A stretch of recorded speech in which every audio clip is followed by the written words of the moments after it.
Hello दोस्तों, कैसे हो आप सब। तो भाई देखो हुआ क्या है, अभी हम देख लेते हैं जल्दी से। हम सबको पता है दोस्तों कि एक वक्फ अमेंडमेंट एक्ट पास हुआ है ना। तो वक्फ अमेंडमेंट एक्ट जो है वो 2025 में पास हुआ है, ठीक है।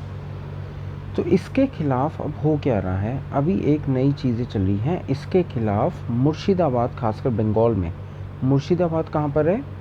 मुर्शिदाबाद आपका बंगाल में है। तो बंगाल के अंदर मुर्शिदाबाद में प्रोटेस्ट हो रहा है, वो खूब सारे प्रोटेस्ट हो रहे हैं।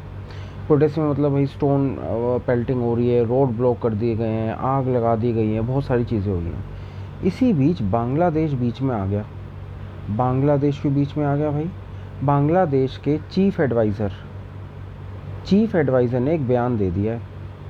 चीफ एडवाइज़र का क्या, चीफ एडवाइज़र कौन है, मतलब किसका है? प्रेस सेक्रेटरी जो है वो है आपका शफीकुल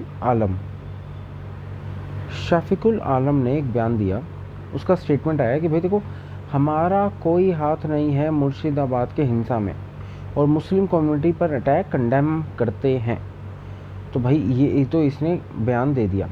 और इंडिया और वेस्ट बंगाल सरकार से माइनॉरिटी मुस्लिम्स के प्रोटेक्शन की डिमांड की गई। मतलब सोचो कि एक तरफ इंडिया जो है बंगाल से हम कह रहे हैं कि भाई आप जो है हमारी माइनॉरिटीज़ को प्रोटेक्ट करो, उल्टा ये हमें सिखा रहे हैं कि आप जो है हमारी माइनॉरिटीज़ को प्रोटेक्ट करो। तो इंडिया का रिस्पॉन्स बहुत ही अच्छा है एमईए की तरफ से। मिनिस्ट्री ऑफ एक्सटर्नल अफेयर्स के जो स्पोक्स पर्सन है, जिनका नाम है अभी एट प्रेजेंट रणधीर जायसवाल जी का बयान आया। उन्होंने कहा कि बांग्लादेश का जो कमेंट है हम रिजेक्ट करते हैं, पूरी तरह से हम रिजेक्ट कर रहे हैं उस कमेंट को। और बांग्लादेश पहले अपने देश के माइनॉरिटीज़ के प्रोटेक्शन पर ध्यान दे, भारत के ऊपर ज़्यादा ध्यान देने की ज़रूरत नहीं है। और ये एक डिसइंग्यूनियस कोशिश है इंडिया के लेजिटिमेट कंसर्न से ध्यान हटाने की। सही बात है ना, मतलब इंडिया ने एक तरफ बांग्लादेश पे किया और इन्होंने देखो क्या ड्रामे कर दिए बांग्लादेश ने, है ना।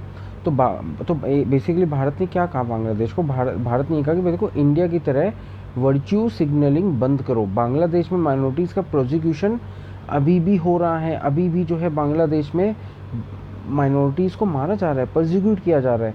और वहाँ के जो क्रिमिनल्स हैं दोस्तों, वहाँ तक अभी भी जो है वो फ्री घूम रहे हैं। तो वो तो कितनी अजब गजब बातें हैं। तो हुआ क्या था वैसे, हम सबको पता है कि देखो अगस्त 2024 में शेख हसीना जो थी, है ना, शेख हसीना जो थी वो बांग्लादेश की आप प्राइम मिनिस्टर हुआ करती थी, है ना। तो प्रोटेस्ट हो गए वहाँ पे, प्रोटेस्ट की वजह से उनको देश को छोड़ के भागना पड़ा। तो तभी से जो है इंडिया और बांग्लादेश के रिलेशन बहुत टेंस हो चुके हैं।